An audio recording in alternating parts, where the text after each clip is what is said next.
Bonjour, ceci est la leçon 23 du cours Guerre et paix au Moyen-Orient. Nous continuons le chapitre 6 du cours qui porte sur les guerres des États-Unis contre l'Irak.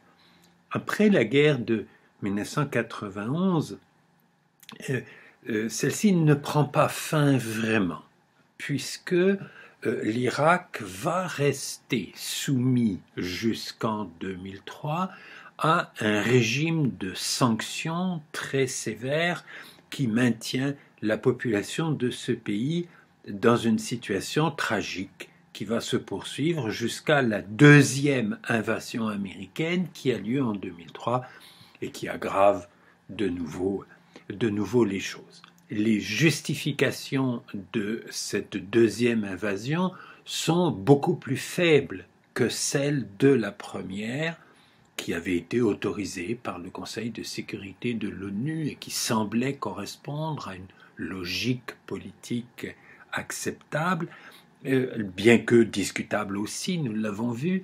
La deuxième invasion, elle est beaucoup moins justifiable et l'explication même des raisons des dirigeants américains pour prendre cette décision qui aujourd'hui apparaît à quasiment tout le monde comme une décision tout à fait catastrophique par ses conséquences, l'explication de cette décision reste un peu mystérieuse.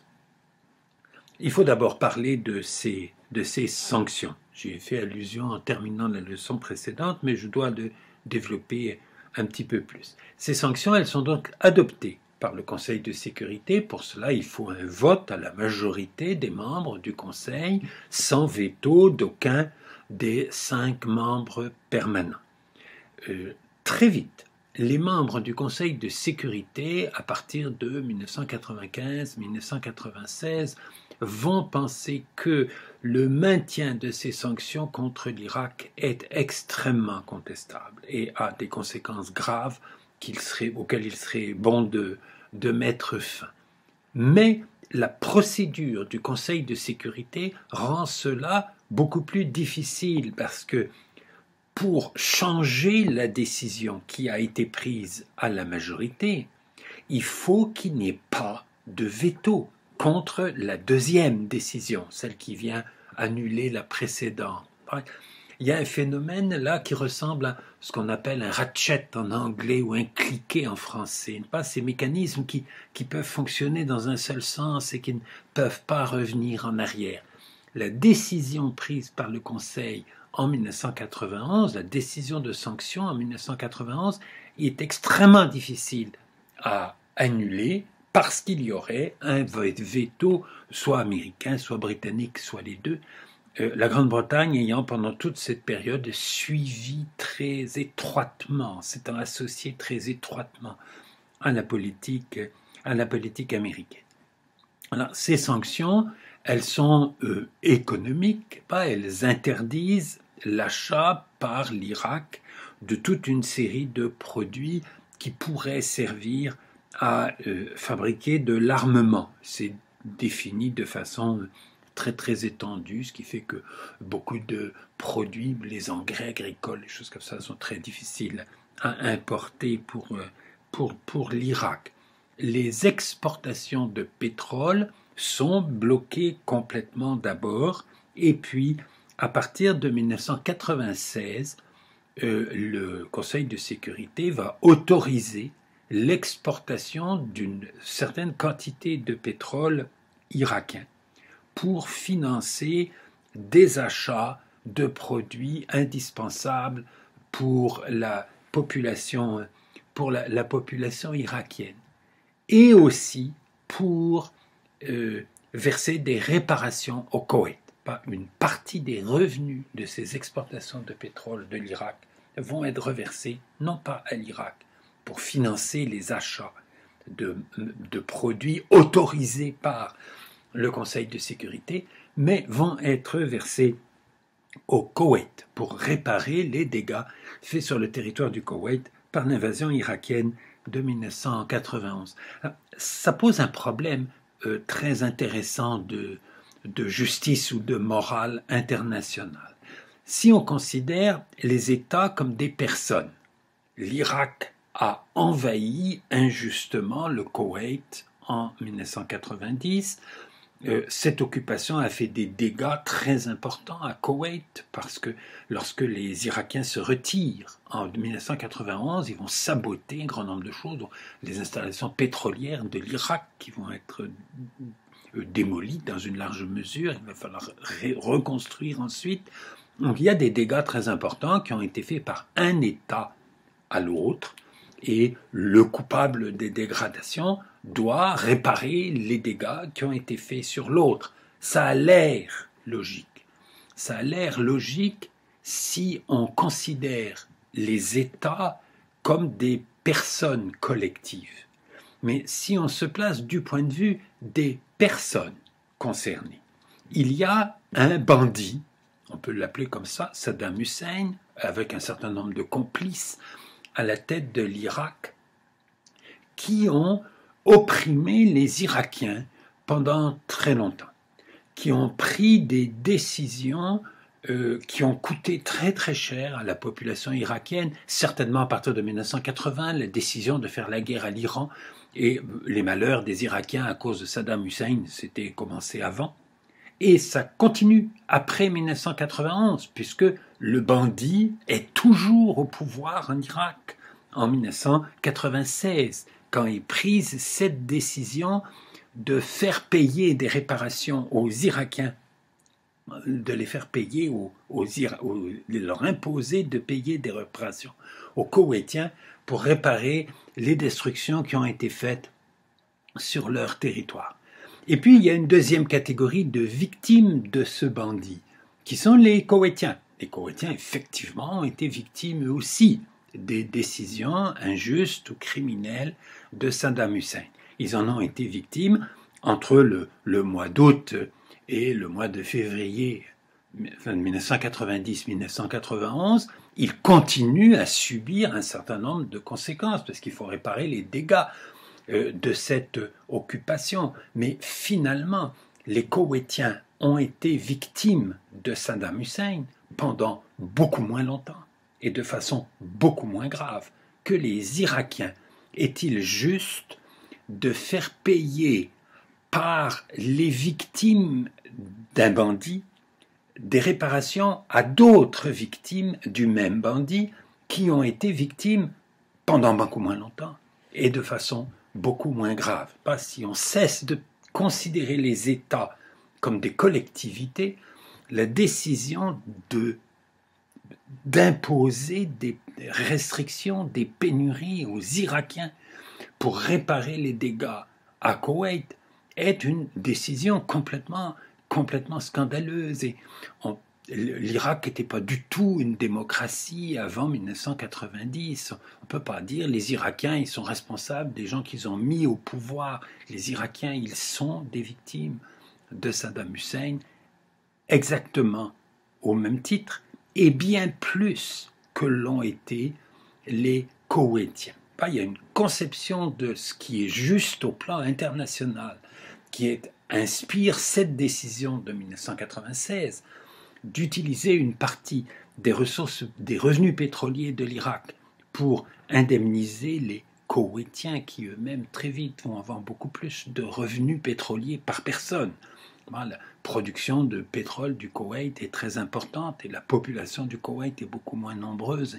L'idée que c'est les Irakiens qui ont l'obligation d'aider les Koweïtiens, ça n'est justifié que si on cède à cette illusion terminologique. Pas qu'il y ait de dire l'Irak a commis un crime, l'Irak doit réparer le crime. Le crime, il n'a pas été commis par l'Irak, il a été commis par les dirigeants de l'Irak, dont la plupart des Irakiens sont eux aussi des victimes.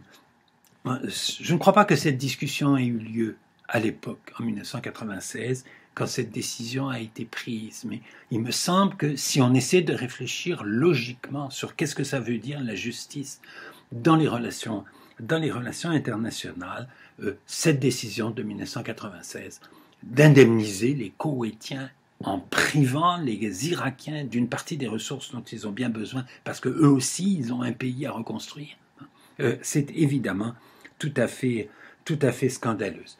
Alors, ces sanctions, elles vont avoir des conséquences probablement très graves sur la population irakienne, qui était en 1980, je vous l'ai dit, une des plus modernes des populations dans les pays arabes et qui ont connu une régression tragique de leurs conditions de vie à cause de la guerre entre l'Irak et l'Iran, à cause de l'invasion américaine de 1991 et à cause de la poursuite de cette politique de sanctions ensuite. Une autre chose qu'il faut souligner à propos de cette politique de sanctions, et que ça beaucoup de gens l'ont dit à l'époque, c'est le fait que les sanctions affaiblissent la population, aggravent la situation de la population, obligent les gens pour survivre à consacrer toute leur énergie à chercher de la nourriture, chercher quelques remèdes pour soigner les maladies, les enfants, etc. Et que la possibilité de s'organiser pour essayer de se débarrasser du tyran, et comment affaiblir le pouvoir de Saddam Hussein. Les sanctions, probablement, ont eu pour effet de renforcer le pouvoir de Saddam Hussein contre les Irakiens. Parce que quand il y a des sanctions, il y a toujours de la contrebande, il y a toujours des moyens pour contourner les sanctions, pour obtenir illégalement les choses qu'on n'a pas le droit officiellement d'acheter. Et le gouvernement irakien, surtout un gouvernement totalement autocratique, n'étant soumis à aucun contrôle, ni par une presse libre, ni par des partis d'opposition, ni par un parlement, ni par des juges, la possibilité de l'État et du gouvernement irakien d'être ceux qui organisent la contrebande à leur propre bénéfice. Donc, les sanctions renforcent le tyran face à la population irakienne. Le raisonnement qui a été fait au plan international pour justifier et accepter ces sanctions à cette époque. D'ailleurs, beaucoup de gens dans le monde vont dire des choses qui ressemblent à ce que je vous dis maintenant. Beaucoup de gens dans le Conseil de sécurité étaient, parmi les pays représentés dans le Conseil de sécurité, étaient épouvantés des conséquences de la poursuite de cette politique, mais ne savaient pas comment annuler ces sanctions en prenant une décision qui risquait d'être bloquée par le veto américain, et accessoirement le veto britannique. Cette période des sanctions s'accompagne aussi d'une limitation de la souveraineté territoriale de l'Irak, notamment dans le nord. Il y a une indépendance en fait complète, non déclarée, de la région kurde dans le nord, et ça, c'est pas quelque chose de nécessairement condamnable dans la politique américaine vis-à-vis de l'Irak entre 1991 et 2003, comme une partie des revenus des exportations de pétrole qui sont autorisées à partir de 1996 vont être reversés aux Kurdes dans le nord pour financer leurs propres dépenses. De tous les Irakiens entre 1990 et 91 et 2003, ceux qui se sont retrouvés de loin dans la situation la moins difficile, la moins scandaleuse, ce sont les Kurdes. Tant mieux pour eux. Ça, il n'y avait pas. C'est l'aspect de la politique américaine envers l'Irak le moins contestable, je trouve. Un autre des aspects contestables, lui aussi, de cette politique, c'est que les Américains interdisent, les Américains survolent le territoire de l'Irak pour surveiller les mouvements de troupes ou des choses comme ça. Et il y a régulièrement des bombardements américains en Irak et on nous dit dans les médias les Américains ont bombardé des positions de DCA, d'artillerie antiaérienne ou de missiles antiaériens qui avaient visé les avions qui patrouillaient au-dessus de l'Irak pour le surveiller.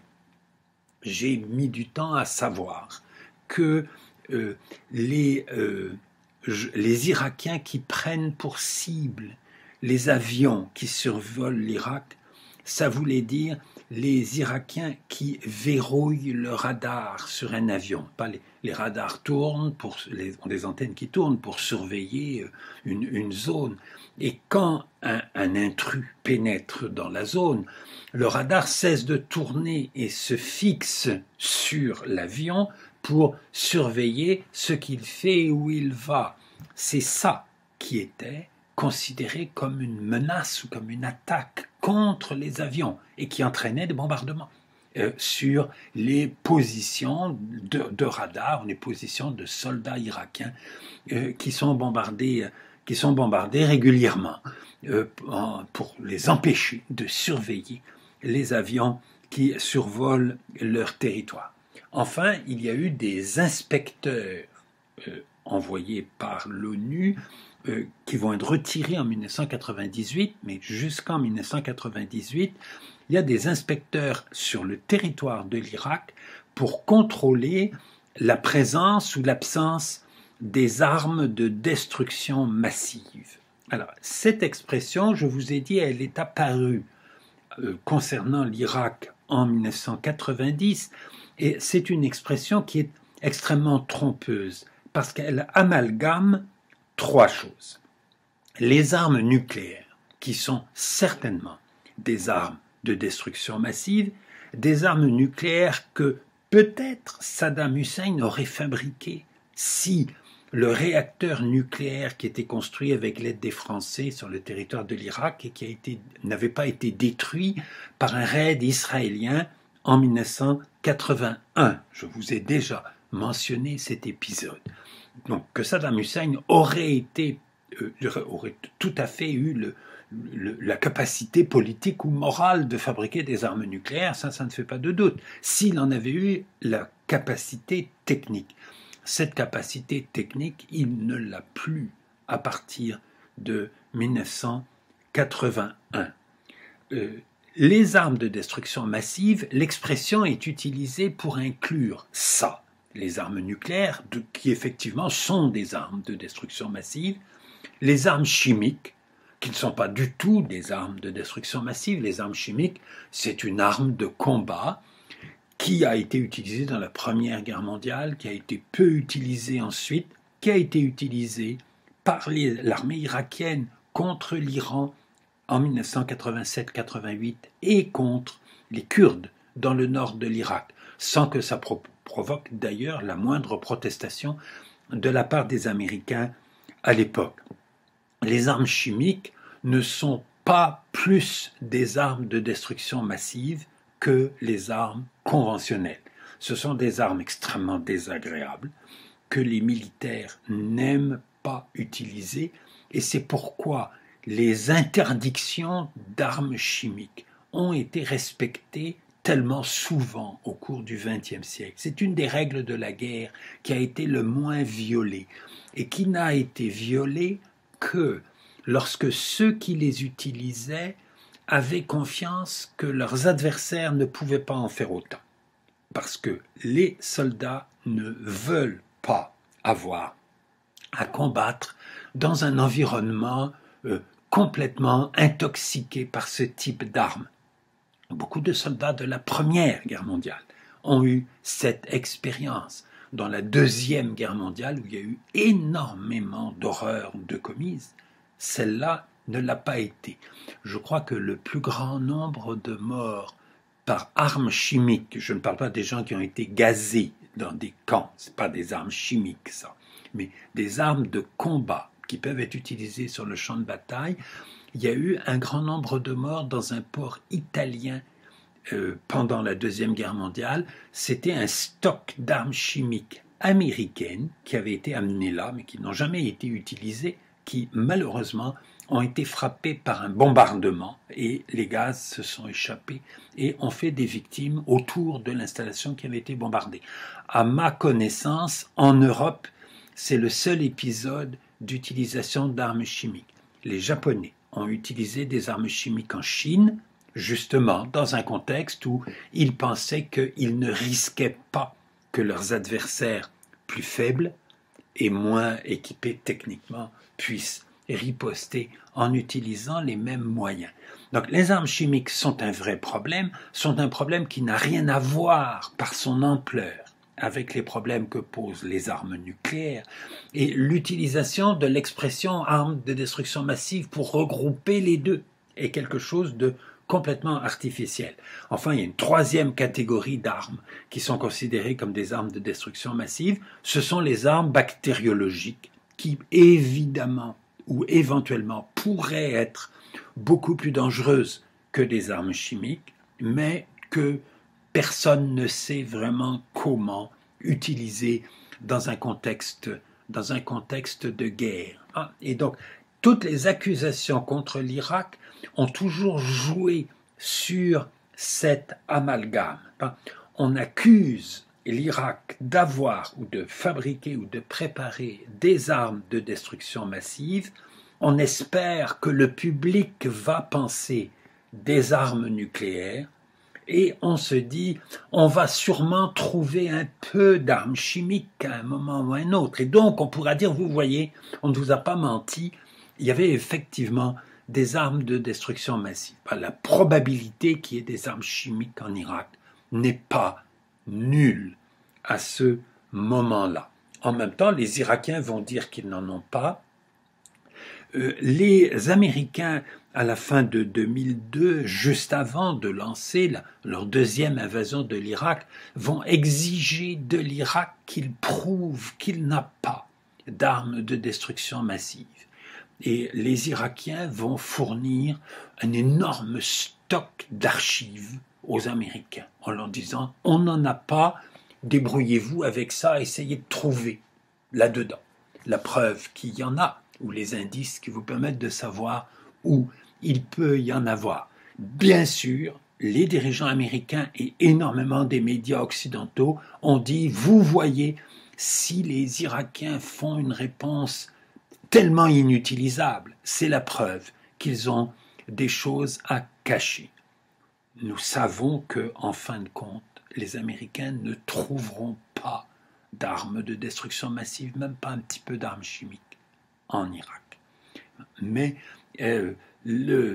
comment fait-on pour prouver qu'on n'a pas quelque chose? C'est très difficile de donner ce type de preuve.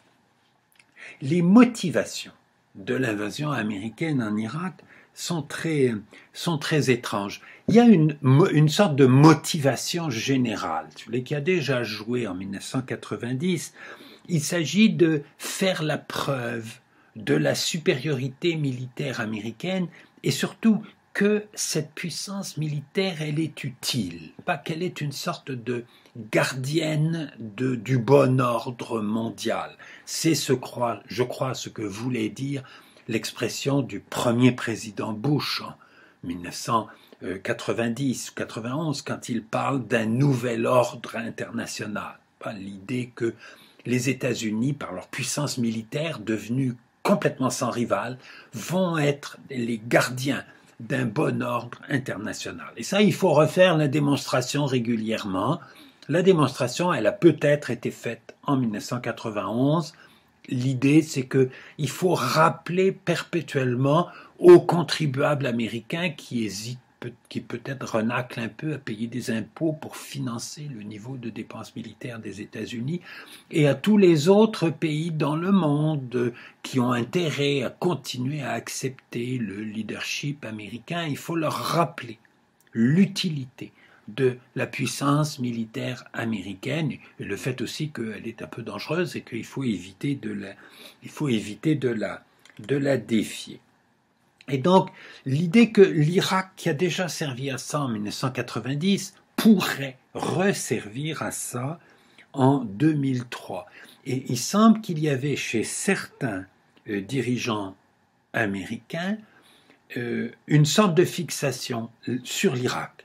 Pas spécialement chez Bush, le président, très probablement chez Cheney, le vice-président, qui, au lendemain du 11 septembre, vous savez qu'au moment où a eu lieu l'attaque des avions sur les tours à New York et sur le Pentagone à Washington, le président Bush était au Texas dans une école primaire, il n'était pas du tout à Washington pour prendre les décisions, et que les premières décisions sont prises par le vice-président Cheney, qui lui était à Washington. Et une des premières demandes de Cheney à la CIA et au service de renseignement américain, c'est de trouver des preuves contre l'Irak, de prouver que c'est l'Irak qui est à l'origine de cet attentat. Il y a la volonté de la part des Américains d'imputer les attentats du 11 septembre 2001 à l'Irak. En fait, très vite, ils vont se rendre compte que peut-être Ben Laden y est pour quelque chose, que Ben Laden, il est en Afghanistan, il n'est pas en Irak. Bref, la piste irakienne pour imputer, trouver la responsabilité des attentats du 11 septembre, elle ne repose pas sur grand-chose. Il y avait des gens là qui avaient un compte à régler, qui avaient un projet politique, des gens qui pensaient que la guerre de 1991 n'était pas allée assez loin, qu'il fallait finir cette guerre, qu'il faut refaire cette guerre pour la finir, pour la finir vraiment. La véritable fonction du 11 septembre 2001, pour comprendre ce qui s'est passé en 2003, c'est pas du tout la responsabilité de l'Irak dans l'attentat de 2001. Beaucoup de gens mal informés ont cru ça aux États-Unis. Il y a des sondages d'opinion qui montrent qu'en 2003, 2004, il continue à y avoir beaucoup de gens aux États-Unis qui pensent que s'il fallait envahir l'Irak, c'était parce que l'Irak était responsable de l'attentat de 2001. Mais évidemment, les dirigeants américains savent parfaitement que ça n'est pas le cas. Ils ont fait des tentatives pour essayer de trouver des preuves impliquant l'Irak. Ils n'ont rien trouvé du tout. Et ils le savent. Le 11 septembre a cependant joué un rôle important, je crois, qui est le suivant.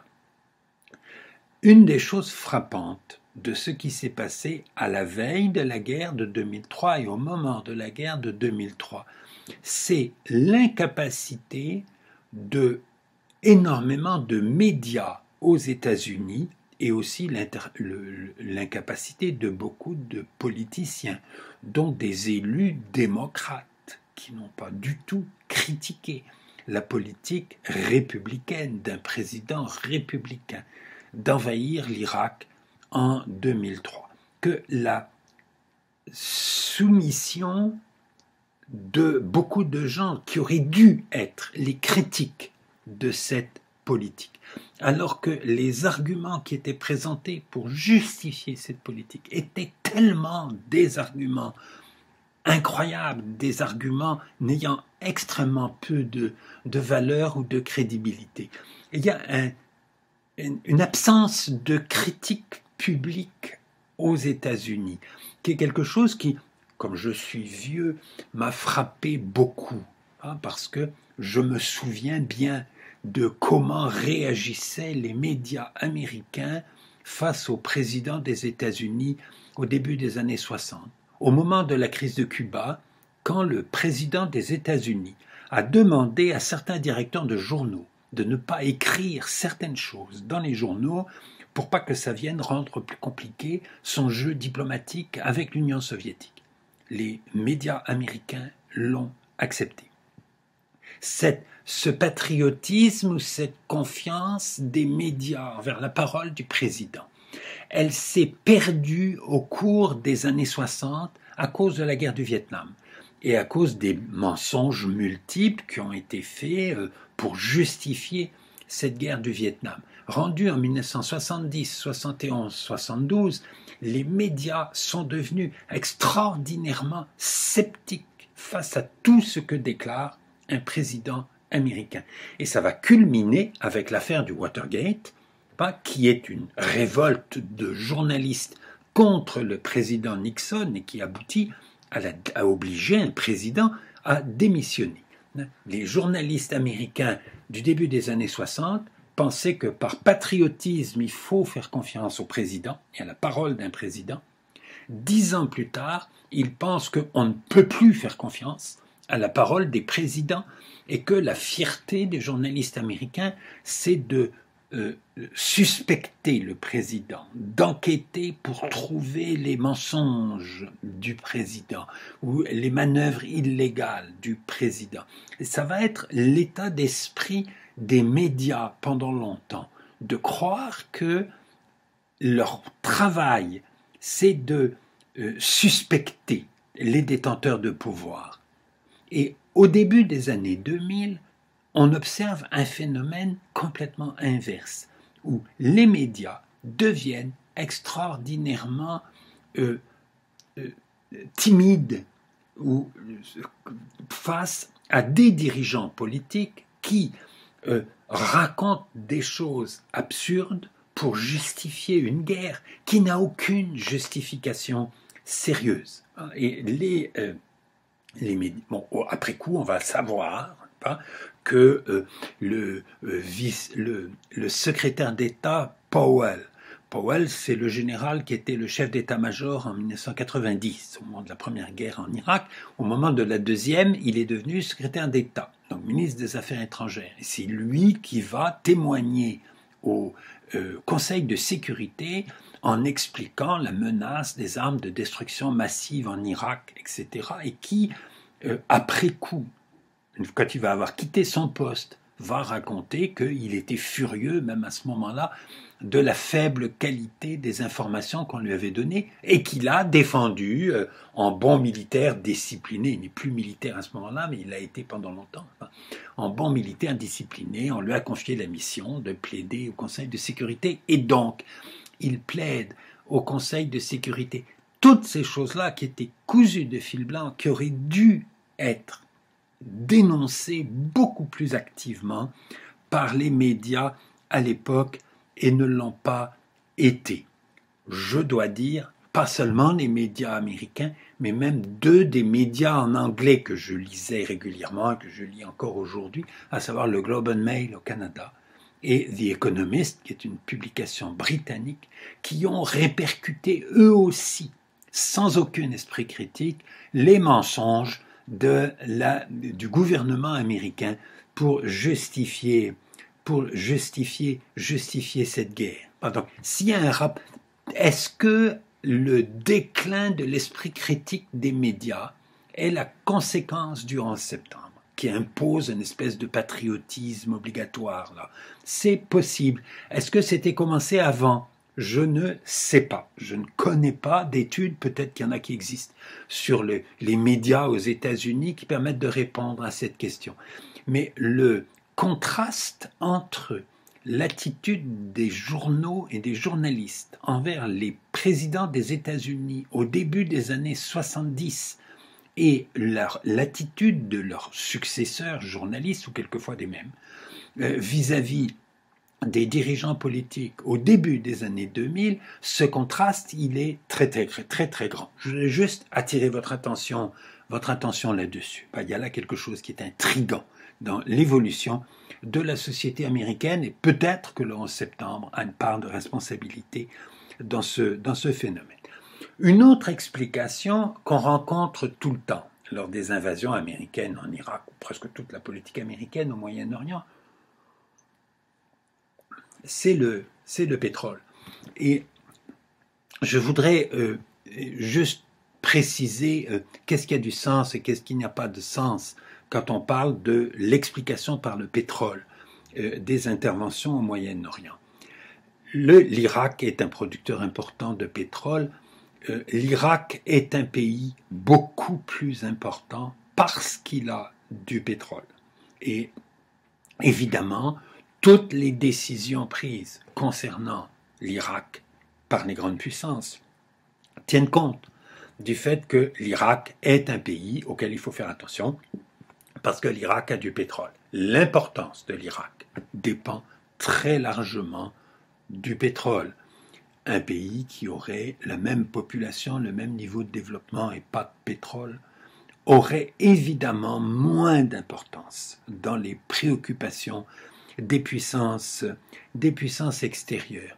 Mais le pétrole n'explique pas que les États-Unis ou un autre pays fassent vis-à-vis de l'Irak une politique de coopérer avec le tyran ou de s'opposer au tyran.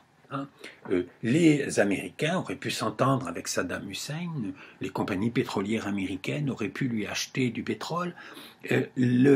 L'intervention américaine en 2003 en Irak ne s'explique pas par la volonté des Américains de s'emparer du pétrole de l'Irak. Ça ne peut pas être l'explication. Si les dirigeants américains avaient été extrêmement amicaux avec ce tyran abominable de Saddam Hussein, on l'expliquerait aussi par le pétrole. Vous comprenez ce point? L'importance de l'Irak, c'est le pétrole, mais c'est pas ça qui décide la politique des États-Unis. Et en fait, pour avoir accès au pétrole de l'Irak, faire la guerre, et cette guerre de 2003 qui au contraire a coûté extrêmement cher aux États-Unis, beaucoup plus que la guerre de 1990. J'ai déjà eu l'occasion de vous le dire.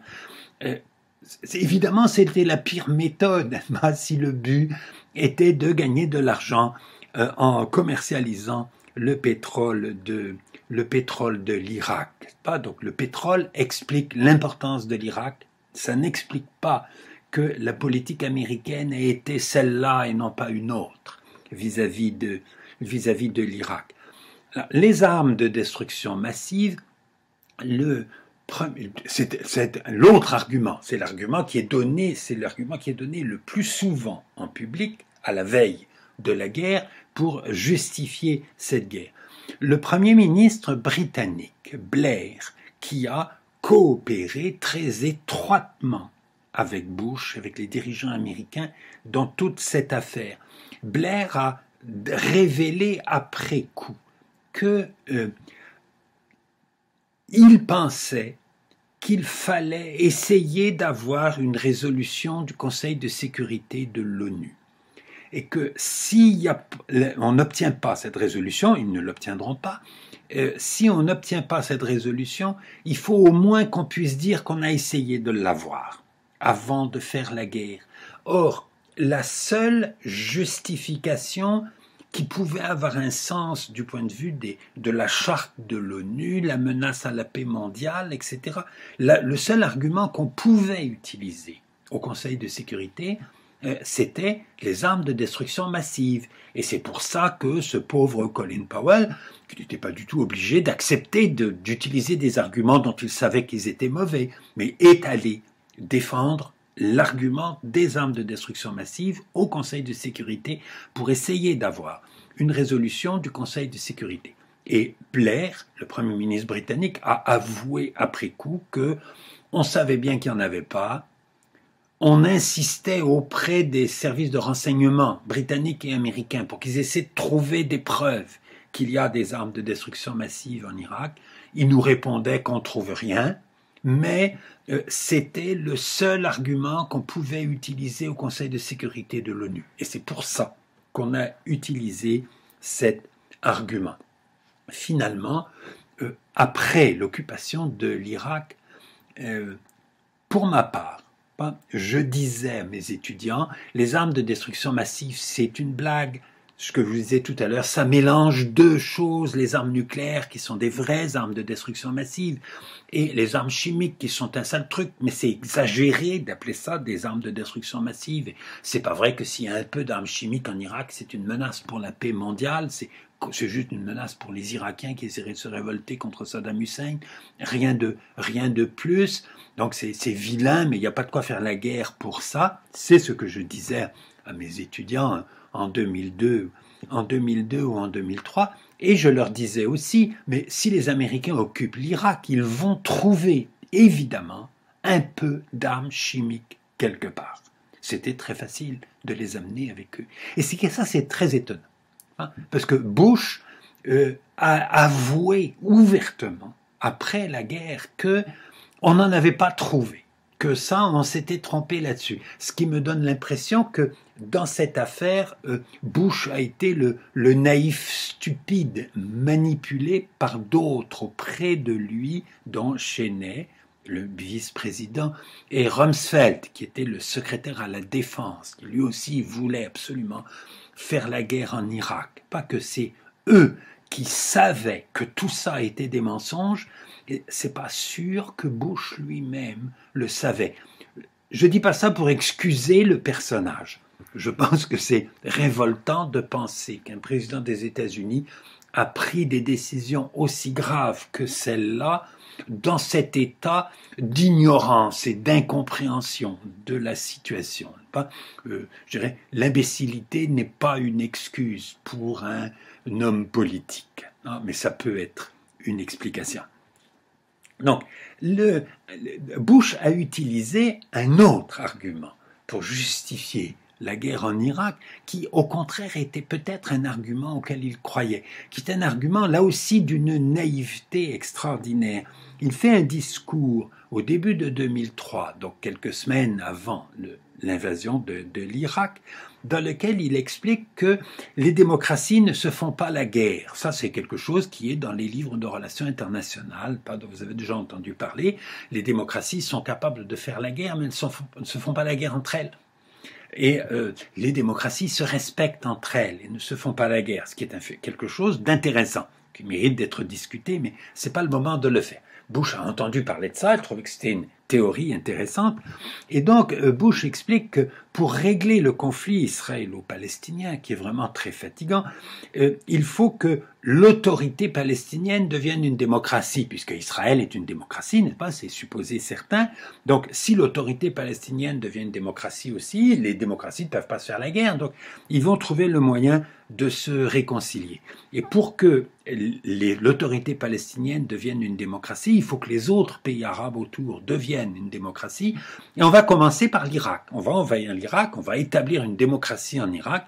Les gens vont se rendre compte que c'est tellement beau, pas que les autres pays arabes autour vont avoir envie de l'imiter. Je crois qu'il n'est pas impossible que George Bush ait cru vraiment ça. Ça a l'air d'un argument stupide. On n'arrive pas à obliger les Israéliens à négocier sérieusement avec les Palestiniens pour régler le conflit israélo-palestinien. Alors on va trouver une solution plus simple, on va envahir l'Irak. Ça a l'air idiot, mais c'est possible que dans les motivations de Bush, ça a eu une assez grande importance. Donc les Américains n'obtiendront pas la résolution du Conseil de sécurité qu'ils demandaient pour avoir l'autorisation d'envahir l'Irak légalement, comme ça avait été légal en 1990. Il y a un certain nombre de pays qui vont appuyer la politique américaine. Alors, en Europe, des pays gouvernés à ce moment-là par des gouvernements très à droite. Le Premier ministre Berlusconi en Italie et le Premier ministre Aznar en Espagne. Vous avez là deux dirigeants qui pensent qu'il faut baisser les impôts, on veut payer moins d'impôts, les Américains payent moins d'impôts que nous, il faut faire organiser les choses comme les Américains, et que donc il faut être pro-américain. Et d'autres pays dans le monde qui sont des pays qui ont besoin de l'aide américaine. Certains pays d'Europe de l'Est qui sont proches de la Russie et qui continuent à penser qu'une alliance militaire avec les États-Unis, ça peut être utile. Alors, il y aura des Polonais, il y aura des Roumains qui vont accepter d'envoyer quelques soldats en Irak pour aider les Américains. C'est pas parce que les Polonais sont préoccupés par l'Irak. C'est parce que les Polonais veulent garder l'alliance américaine. Il y a d'autres pays dans le monde, les Philippines ou le Salvador, par exemple. Là aussi, les Philippines, ils ne sont pas du tout menacés par l'Irak.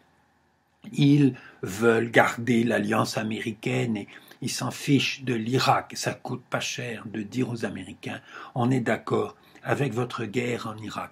L'allié le plus surprenant des Américains dans cette guerre, c'est la Grande-Bretagne. Parce que Blair, le Premier ministre britannique, est travailliste. Et ce sont les travaillistes qui sont contre la guerre à l'extérieur la plupart du temps. Si ça avait été un Premier ministre conservateur, comme en Italie ou en Espagne, on le comprendrait assez bien. Et il y a deux pays européens qui vont protester très clairement contre ça. La France, dont le gouvernement n'est pas un gouvernement de gauche, c'est un gouvernement gaulliste à ce moment-là. C'est Jacques Chirac qui est président et Dominique de Villepin qui est son ministre des Affaires étrangères, qui va plaider de façon très intelligente au Conseil de sécurité contre l'intervention américaine en Irak. Donc la tradition gaulliste d'indépendance nationale explique cela assez bien. Il y a l'Allemagne. L'Allemagne, ce sont des sociodémocrates à ce moment-là, qui sont au pouvoir en Allemagne.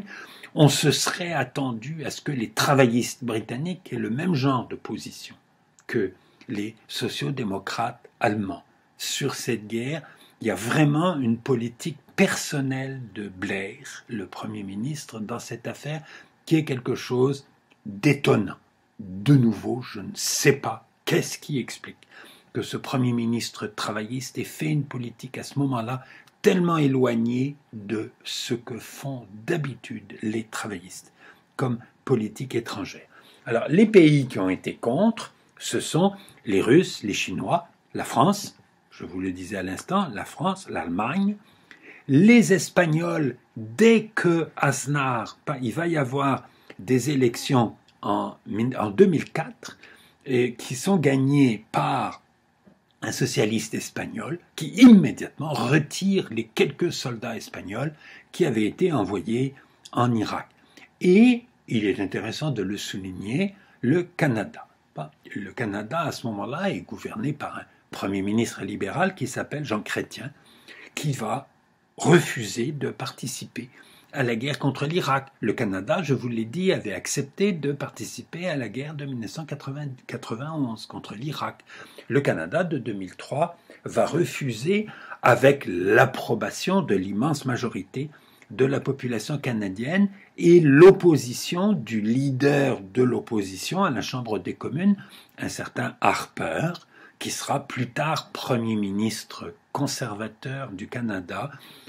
Je peux avouer qu'à chaque élection ensuite, lorsque Harper était candidat à la tête de son parti pour devenir Premier ministre, il y est arrivé, à chaque campagne électorale, je répétais tout le monde autour de moi, souvenez-vous que Harper, en 2003, était quelqu'un qui voulait que le Canada s'embarque en Irak avec les Américains et qui critiquait le gouvernement libéral de refuser d'aller mener cette lutte tellement utile contre les armes de destruction massive en Irak aux côtés des Américains. Je trouve que ça aurait dû suffire pour déconsidérer définitivement le jugement politique de cet homme.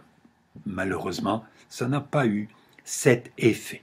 Je vous demande pardon pour cette prise de position hautement partisane, mais ça vaut la peine de souligner qui a fait des erreurs et qui n'en a pas fait lors de ces décisions de 2002-2003. Tous les pays de la région vont être extrêmement méfiants vis-à-vis de cette nouvelle attaque américaine en Irak. Vous vous souvenez que en 1990-91, tous les pays arabes, à l'exception de la Jordanie et du Yémen, ont fait partie de la coalition contre l'Irak. En 2003, on peut supposer que les voisins de l'Irak ont cessé de penser que la puissance irakienne était une menace. Ils sont persuadés maintenant que c'est la faiblesse de l'Irak qui est un problème, que l'effondrement de l'Irak est quelque chose de dangereux pour tous les pays voisins.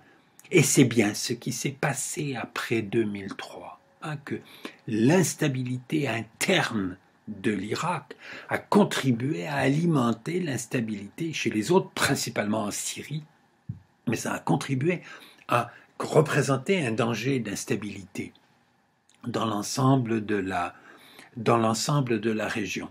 Les Séoudiens vont demander que les troupes américaines qui sont sur leur territoire, qui y sont depuis 1990, soient retirées.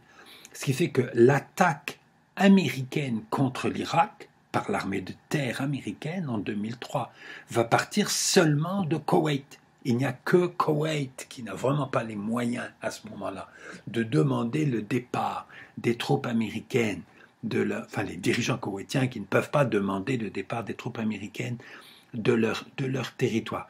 Et il y a une différence notable pour la Jordanie. La Jordanie ne va pas vraiment s'engager dans la guerre contre l'Irak, mais ce n'est plus le roi Hussein, il est mort, c'est son fils Abdallah qui est devenu roi de Jordanie. Et le roi Abdallah va avoir une politique très différente de celle de son père. Vous vous souvenez que Hussein avait été le meilleur soutien de Saddam Hussein dans le monde arabe en 1990-91. Abdallah ne le sera pas. Abdallah, la Jordanie va coopérer dans une certaine mesure avec les États-Unis. Mais tous les pays voisins désapprouvent cette politique, à part Israël, bien sûr, qui déclare un soutien total à la politique américaine dans la région. Un autre pays qui a eu une politique très intéressante dans cette affaire, c'est la Turquie. Le premier ministre de la Turquie à ce moment-là, c'est M. Erdogan. Erdogan, il est toujours président en Turquie aujourd'hui. Si je peux porter un jugement personnel, Erdogan a été un très bon premier ministre en Turquie. Il est devenu un président beaucoup plus contestable. Mais dans les années 2000, il a été un assez bon premier ministre pendant longtemps, notamment face à ce problème les Américains demandent aux Turcs de laisser passer des troupes sur leur territoire pour attaquer l'Irak par le nord. On attaque par le nord à partir de la Turquie, par le sud à partir du Koweït. Et le Premier ministre a accepté, et puis ensuite il a fait voter son Parlement qui a refusé le passage des troupes américaines sur le territoire turc. Je suis persuadé, Erdogan était Premier ministre, était le chef d'un parti qui avait une majorité dans ce Parlement, et que s'il avait voulu que son Parlement le laisse faire, il aurait pu, et que si le Parlement l'en a empêché, c'est parce qu'il n'était pas fâché, que son Parlement l'en empêche, qu'il puisse dire aux Américains, écoutez, je suis désolé, je ne peux pas. Donc, il avait besoin d'un prétexte vis-à-vis des Américains pour garder des relations convenables avec eux. Il y avait des bateaux américains en Méditerranée qui amenaient des soldats qui devaient passer par la Turquie pour envahir l'Irak, et ils ont pris le canal de Suez, n'est-ce pas, pour aller rejoindre Koweït, parce qu'il n'y avait plus moyen d'attaquer l'Irak à partir de la Turquie. Que tous les dirigeants des pays voisins savaient que l'invasion américaine de l'Irak, ça allait juste leur créer des problèmes. Israël, pour des raisons là aussi qui n'ont rien à voir avec la menace irakienne, Israël, en 2003, ne se sent pas du tout menacé par l'Irak. Israël a besoin de coller à la politique américaine, comme la politique américaine en Irak ne fait pas de tort à Israël, c'est bon. Je dirais même que pour Israël, un des dangers, c'est un gouvernement américain qui deviendrait isolationniste, qui ne voudrait plus s'occuper du tout du Moyen-Orient, et donc qui n'accepterait plus de financer Israël notamment. Que ça, c'est dangereux pour les Israéliens. Un autre danger pour les Israéliens, pour les dirigeants israéliens de l'époque, en 2003, c'est un gouvernement américain qui aurait de trop bonnes relations avec les Arabes et qui ferait pression sur Israël pour obliger Israël à faire des concessions aux Palestiniens. Or, l'engagement américain en Irak, c'est la garantie que les Américains ne pourront pas être isolationnistes, et c'est la garantie que les Américains auront des mauvaises relations avec les autres pays arabes, parce qu'on voit bien que les autres gouvernements arabes sont méfiants face à cette politique américaine en Irak. Donc les Américains vont être coincés en Irak, et ça ne peut avoir que des avantages pour le maintien de l'alliance très étroite entre Israël et les États-Unis. La guerre a lieu du 20 mars au 9 avril 2003. Alors, ça se passe de façon complètement différente de la façon dont ça s'était passé en 1990. En 1990, Colin Powell, le chef d'état-major de l'armée américaine, a voulu entasser 500 000 hommes, enfin réunir 500 000 hommes en Arabie Saoudite pour mener une attaque contre l'Irak. L'attaque terrestre a été précédée de plusieurs semaines de bombardements aériens pour affaiblir l'armée irakienne. il est vrai qu'en 2003, l'armée irakienne est beaucoup plus faible qu'elle ne l'était en 1990. Elle a été détruite très largement en 1990. Elle n'a pas pu se rééquiper vraiment à cause de la politique de sanctions. L'armée irakienne de 2003, elle est misérable par rapport à celle de 1990. Et l'armée américaine qui envahit l'Irak va avoir un maximum de 150 000 hommes, donc 3 fois moins, plus que 3 fois moins qu'en 1990, et surtout, les opérations vont être menées de façon conventionnelle, c'est-à-dire que les troupes terrestres pénètrent en même temps que l'attaque aérienne, et l'attaque aérienne appuie les mouvements terrestres. La guerre de 1990 a été faite de façon extraordinairement prudente, dirigée par des gens qui veulent absolument prendre aucun risque, alors que la guerre de 2003 est faite par des gens qui disent « nous, on va vous montrer comment on fait la guerre sérieusement ». Je soupçonne Rumsfeld, le secrétaire à la défense, qui est un civil, et qui est le principal concepteur de cette opération militaire, d'avoir voulu démontrer à Colin Powell, le général qui commandait en 1991, et qui est dans le gouvernement, puisqu'il est secrétaire d'État en 2003. Pas que le civil veut démontrer à l'ancien général que c'est lui qui sait diriger des opérations militaires brillantes, comme il faut, avec des opérations de mouvement rapides, on fait des surprises, etc. Ça se passe effectivement extrêmement facilement. Cette armée irakienne est complètement incapable d'opposer une résistance quelconque, mais dès que les soldats américains sont arrivés à Bagdad, ils se rendent compte que la faiblesse de leurs effectifs les rend complètement incapables de contrôler le territoire. Ça, c'est la première erreur, il y en aura une accumulation ensuite de cette opération militaire en Irak. Vaincre l'armée irakienne, c'était très facile. Comment on contrôle le pays ensuite? On en a un pays de 25 ou 30 millions d'habitants à ce moment-là. À Bagdad, une ville de 4 ou 5 millions d'habitants au moins, une ville énorme. Si on détruit l'appareil étatique irakien, on détruit l'armée, on neutralise la police et on prend le contrôle. Il faut contrôler la situation. Et les quelques dizaines de milliers de soldats américains qui sont là sont beaucoup trop peu nombreux pour en être capables et ne pensent pas que ça puisse être leur travail. Alors, dès l'arrivée des Américains à Bagdad, on raconte des histoires épouvantables sur les gens qui se mettent à piller le musée des antiquités babyloniennes, paradis pour antiquaire, l'Irak et un musée à Bagdad, avec toute une série d'œuvres d'art qui se sont retrouvées vendues sur le marché illégal, etc. Et que les autorités irakiennes ne sont plus capables d'empêcher ça. Et les autorités américaines qui sont venues là ne pensent pas que c'est leur travail de remplacer les autorités irakiennes qu'elles ont détruites. Ne pensent pas que c'est leur travail de faire régner l'ordre public. Et la population irakienne sombre dans le chaos, faute de contrôle minimal du territoire après l'effondrement de l'État irakien, l'appareil étatique irakien qui vient d'être détruit. Alors, bon, cette guerre était une erreur, on aurait dû le savoir avant qu'elle commence, mais c'est certain aujourd'hui, il n'y a presque plus personne qui pense que cette guerre était justifiée, sauf, je pense, l'ancien Premier ministre britannique Blair, qui continue à dire ça, qu'il fallait faire cette guerre en 2003. Il y a vraiment plus grand monde qui soutiennent cette position aujourd'hui. Donc, il y avait l'occupation de l'Irak ensuite va accumuler les erreurs. Alors, certaines de ces erreurs étaient prévisibles. Une des difficultés est la suivante, c'est que on vient là d'après ce qu'avait déclaré le président Bush, pour établir une démocratie en Irak. Si on veut établir une démocratie, il faut faire voter les gens.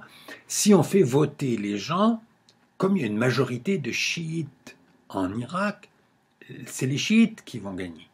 Et on va se retrouver avec un pouvoir politique chiite, qui était le problème en 1991. Comment empêcher, si on renverse Saddam Hussein, empêcher qu'il soit remplacé par des gens qui ont la sympathie de l'Iran et qui veulent devenir des alliés de l'Iran. L'Iran, dont dans les années 2000, les dirigeants américains prétendent qu'il est une menace très grave. Je reviendrai sur cette question plus tard. L'hostilité américaine contre l'Iran, qui est une des données qui empoisonne la politique au Moyen-Orient depuis au moins 20 ans, pas peut-être un petit peu plus. La politique américaine, si c'est pour offrir une victoire aux Iraniens, donc, on sait que si on a des élections, les chiites vont gagner. D'ailleurs, le principal leader religieux des chiites irakiens, un ayatollah qui s'appelle Sistani, c'est donc la principale autorité religieuse des chiites, et lui, il n'aimait pas du tout Saddam Hussein, il n'est pas forcément mécontent de voir Saddam Hussein renversé. Il demande aux Américains, dès l'été 2003, il dit organiser des élections. Il sait, lui, que les chiites vont gagner ces élections.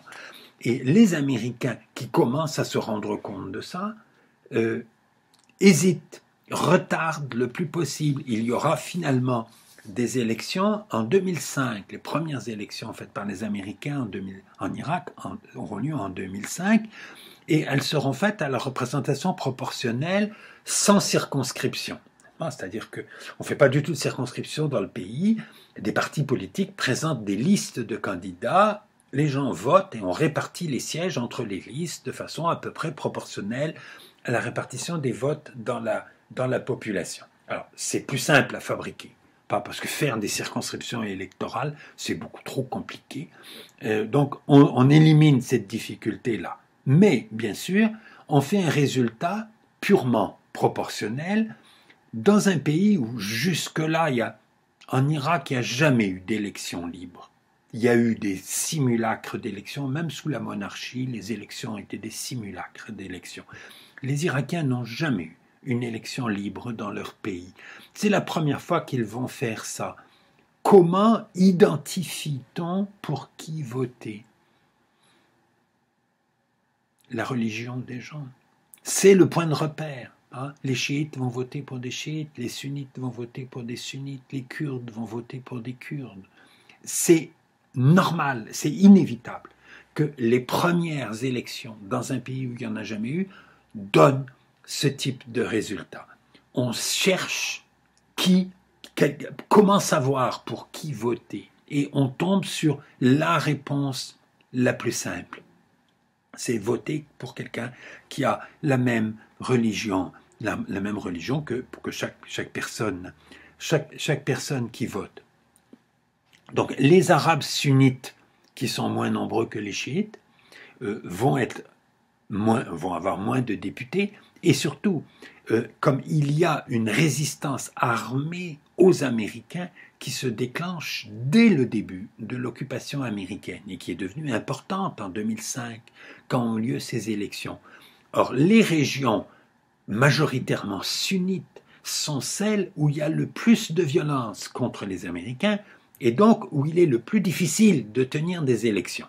Donc les sunnites, non seulement ils sont déjà moins nombreux, mais en plus, beaucoup d'entre eux ne vont pas pouvoir voter, donc ils vont être encore moins représentés dans ce Parlement qui va avoir une majorité chiite écrasante. Bon, comment on s'arrange avec ça ?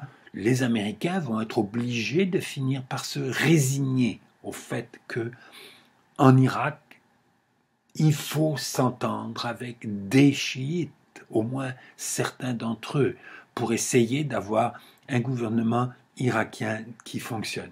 Un autre problème qui va se poser, c'est comment empêcher l'oppression des minorités. notamment des minorités chrétiennes. Il y avait des chrétiens en Irak, des Assyriens et des Chaldéens, qui sont des églises chrétiennes très très anciennes, très particulières, typiques du pays. Et le dictateur Saddam Hussein, même si c'était un dictateur absolument odieux, il était le protecteur des chrétiens. Parce que c'est un phénomène, j'ai déjà attiré votre attention, pas le dirigeant impopulaire, Saddam Hussein, il est impopulaire dans la majorité chiite de la population arabe en Irak.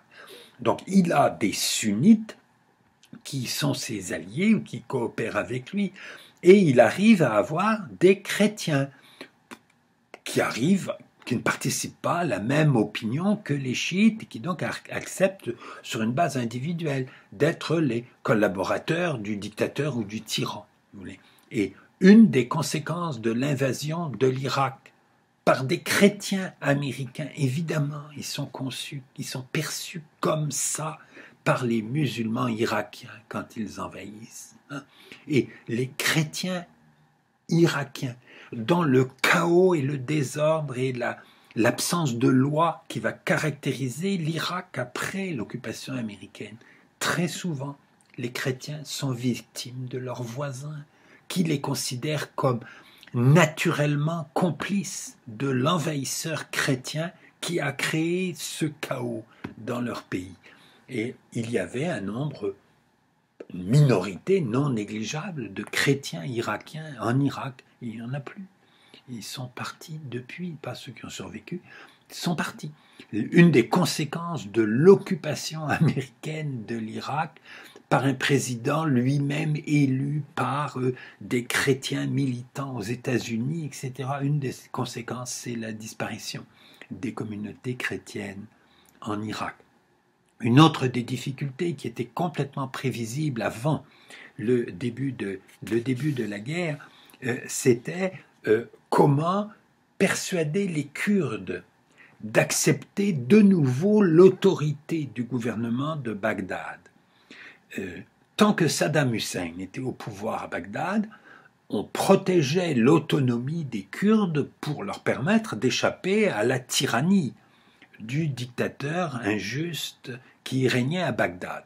Mais à partir du moment où on établit un régime démocratique à Bagdad, il faut que les Kurdes acceptent de coopérer et il faut que le gouvernement à Bagdad accepte de laisser les Kurdes complètement autonomes comme ils l'étaient avant. Les Kurdes, ils n'ont pas du tout envie de perdre l'autonomie qu'ils ont eue depuis une dizaine d'années ou une douzaine d'années. Et ça va être résolu assez intelligemment lorsque en 2005, donc après qu'on a commencé à avoir des élections en Irak, le Parlement irakien va faire une constitution parlementaire dans laquelle il y a un chef d'État qui ne gouverne pas, et un Premier ministre, un chef de gouvernement, qui est le principal décideur politique. Et c'est un Kurde, Jalal Talebani, qui va être élu président de l'Irak, il a très peu de pouvoir de décision politique, ce sont les premiers ministres, tous arabes et tous chiites, qui vont être les principaux décideurs dans le gouvernement irakien, à mesure qu'un gouvernement irakien va retrouver une certaine autonomie de décision, mais la présence de Talabani, d'un Kurde, à la tête de l'État irakien, vaut symbole de la coopération entre les Kurdes qui restent autonomes dans le nord et le gouvernement central irakien. Ça va être fait assez habilement. Je ne sais pas si ce sont des Irakiens eux-mêmes qui ont inventé ça ou si ce sont des conseillers américains qui le leur ont proposé. Puis alors, il y a eu toute une série d'erreurs supplémentaires, ça qui n'était pas du tout des difficultés prévisibles à l'avance, mais des erreurs supplémentaires qui vont être faites principalement par un homme qui s'appelle Paul Bremer, qui a été administrateur de l'Irak de mai 2003 à juin 2004 et qui prenait ses ordres au Pentagone, au ministère de la Défense à Washington. Et alors, Bremer va prendre une série de décisions. Il va exclure de l'administration tous les membres du parti Baath. Les Américains en Irak vont raisonner comme s'ils étaient les Américains en Allemagne après 1945. Il faut dénazifier, avec l'idée que le parti Baath, qui était le parti unique officiel de Saddam Hussein, mais comme je vous l'ai déjà dit, n'était plus du tout un parti politique, c'était devenu juste un instrument d'exercice du pouvoir. Et donc, tous les membres du parti Baath sont exclus des administrations publiques. Or, pour être directeur d'école, pour être directeur d'hôpital, pour jouer un rôle quelconque dans la fonction publique irakienne, il fallait être membre du parti Baath. Les gens ils adhéraient au parti Baath, pas du tout par idéologie, pas du tout par fidélité à Saddam Hussein, parce que pour faire son boulot, il n'y avait pas moyen de faire autrement. Et donc un très grand nombre de gens compétents pour occuper certains postes, tout d'un coup, se retrouvent avec l'interdiction de travailler.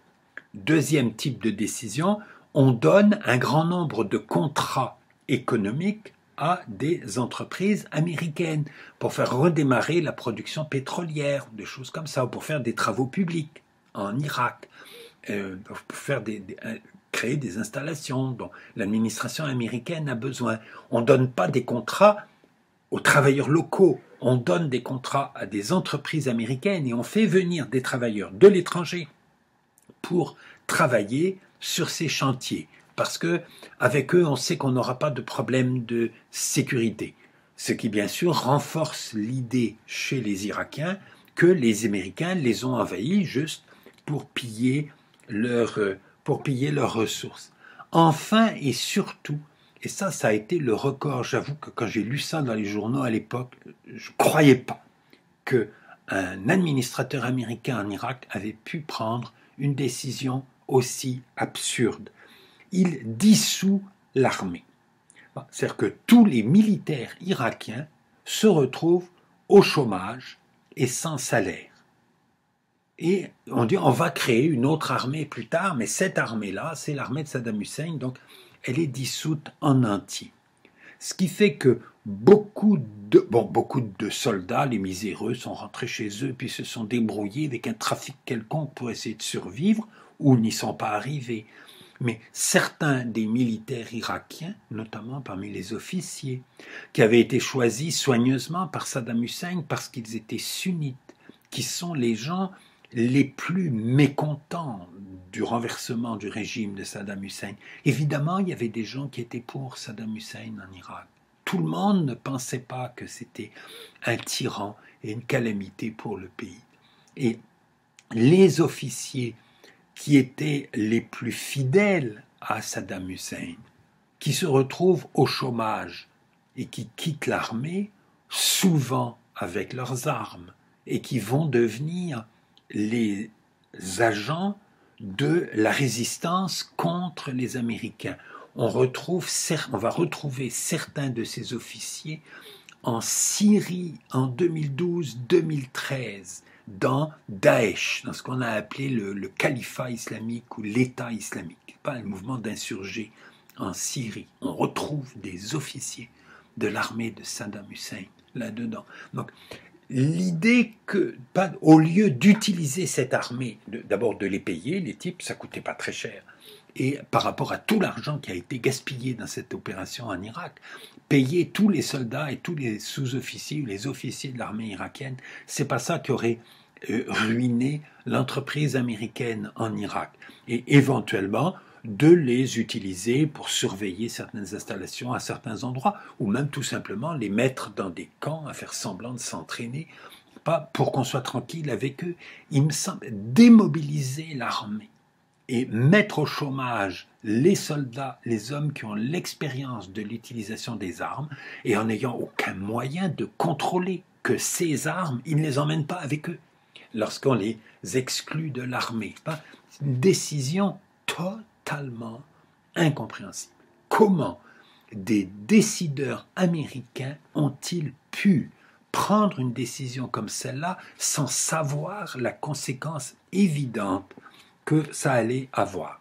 Il y a donc une résistance très vite armée contre l'occupation américaine, une résistance de sunnites qui souvent considéraient Saddam Hussein comme leur chef et qui, c'est ceux avec qui il aurait été le plus difficile de s'entendre pour les occupants américains, mais on a aggravé beaucoup les choses en démobilisant, en dissolvant l'armée. Il y aura un peu de combattants étrangers, de militants islamistes qui ont déjà pris l'habitude de se déplacer d'un pays à un autre, entre l'Afghanistan, la Tchétchénie, etc. On va en retrouver en Irak, mais ça va prendre du temps. Et enfin, il y a les chiites qui sont divisés entre, disons, des chiites plutôt modérés, ceux qui suivent les directives de l'ayatollah Sistani, dont je vous parlais tout à l'heure, qui n'est pas du tout ravi de la politique des Américains, mais qui n'appelle pas à la lutte armée contre eux, qui dénonce certaines de leurs décisions. Et il y a des chiites beaucoup plus radicaux, dont un dirigeant est un leader religieux du nom de Sadr, qui lui va organiser des milices armées de chiites, notamment dans les banlieues de Beyrouth. Et donc de 2003 à 2006, la violence va s'aggraver beaucoup dans la société irakienne. Pendant cette période, il y a quand même une tentative de reconstruction institutionnelle. L'Irak est en administration directe des Américains, qui font semblant, qui en fait n'administrent rien du tout. De 2003 à 2004, il y a un gouvernement provisoire d'Irakiens sous supervision américaine de 2004 à 2006.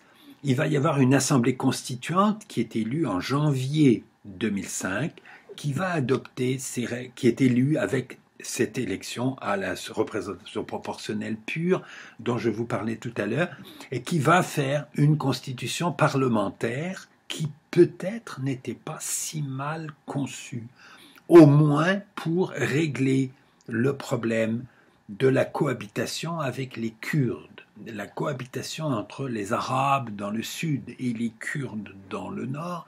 Elle n'est pas facile en Irak, mais elle aurait pu tourner beaucoup plus mal. Et l'arrangement qui consiste à avoir un régime parlementaire et un président de l'État qui est kurde à Bagdad, tout ça va aider ce type de cohabitation. Il y aura ensuite une assemblée législative élue en décembre 2005. À partir de mai 2006, l'Irak va avoir un premier ministre qui est un homme assez important, qui s'appelle Nouri al-Maliki, qui est un chiite, bien sûr, qui devient premier ministre et va le rester dans plusieurs gouvernements successifs jusqu'en 2014. Ce gouvernement va s'affirmer de plus en plus face aux Américains. Par exemple, en 2007, il se passe quelque chose d'extrêmement intéressant. En 2007, les Américains sont au maximum de leur discours de dénonciation de l'Iran. L'Iran a un président à ce moment-là qui s'appelle Ahmadinejad, dont on fait une description souvent dans les médias occidentaux comme étant vraiment le nouvel Hitler, pas un type extrêmement dangereux. Ahmadinejad se rend en visite à Bagdad en 2007 et Maliki déclare à quel point il est content de rencontrer Ahmadinejad et à quel point il souhaite que l'Irak et l'Iran coopèrent entre eux. Si on prend une vision à long terme, ces deux pays qui ont eu une guerre tellement grave entre 1980 et 1988, que en 2007, le président de l'un et le premier ministre de l'autre soient capables de se rencontrer et de s'adresser l'un à l'autre de façon amicale en déclarant la volonté de coopération entre les deux pays, etc.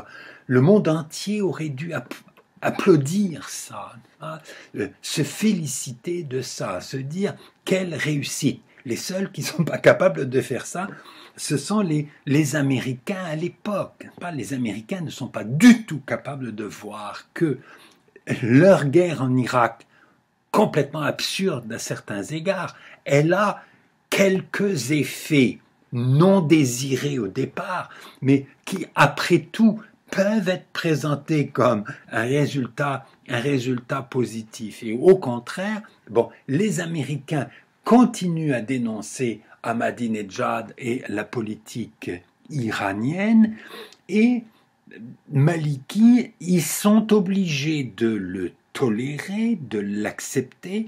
Ça reste le premier ministre du pays où le système politique a été mis en place à la suite de l'intervention militaire américaine et avec l'accord des Américains.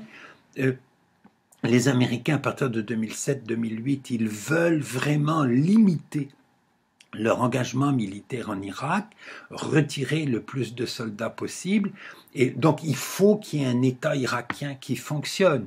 Et ce Premier ministre est le seul qu'ils ont, pas pour essayer de permettre une réduction de l'engagement américain en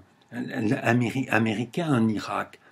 L'engagement américain va très vite perdre ses ambitions. Toutes les ambitions déclarées avant à la fin de 2002 ou au début de 2003 vont être abandonnées. Bush est réélu à l'automne 2004. C'est très étrange parce que l'invasion de l'Irak était une catastrophe était déjà évident. À l'automne 2004, qu'est-ce qui a permis à Bush d'être réélu en 2004 est très difficile. C'est très difficile à comprendre. Mais évidemment, ensuite, les Américains abandonnent toutes leurs grandes ambitions.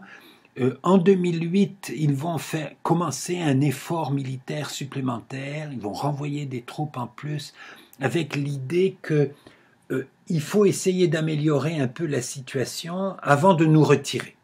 Mais que le but maintenant est de se retirer. Et quand Obama, qui est élu à la fin de 2008, quand il entre en fonction en 2009, il déclare immédiatement que son but, c'est de diminuer l'engagement militaire américain en Irak pour privilégier l'Afghanistan.